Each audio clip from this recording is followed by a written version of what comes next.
we will eventually turn to whether this is in a way a free speech debate, because the Twitter transparency report for July to December 2021 has some interesting facts. 97% of the legal demands on Twitter to remove content came from 5 countries. Japan accounted for 50%. Japan for 50% of these demands. 18% came from Russia. South Korea put in 12% of the total global requests.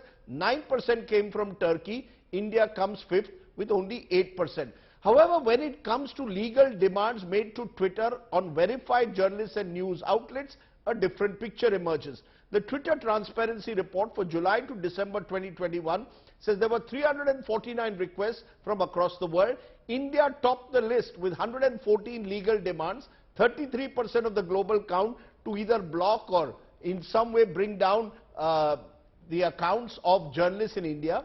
Turkey comes next with 78 demands, 55 from Russia, 48 from Pakistan, 8 from Brazil.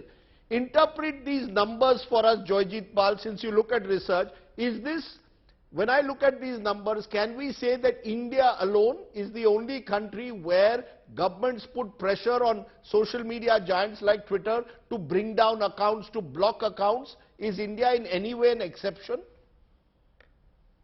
So I'll make 2 points about this.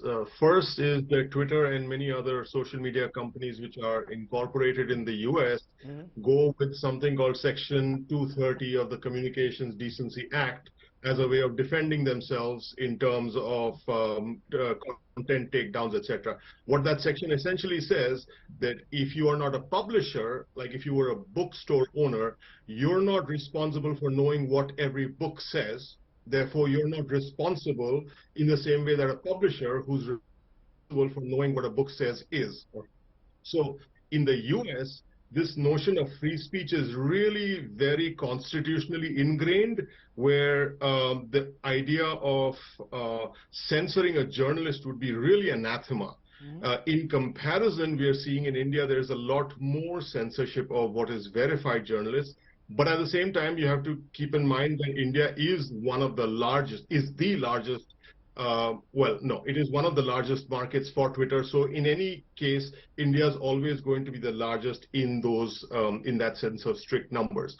What is also the second point about India is that we map Indian journalists in terms of people from which political polarization prefer those journalists, and India has one of the worst levels of polarization.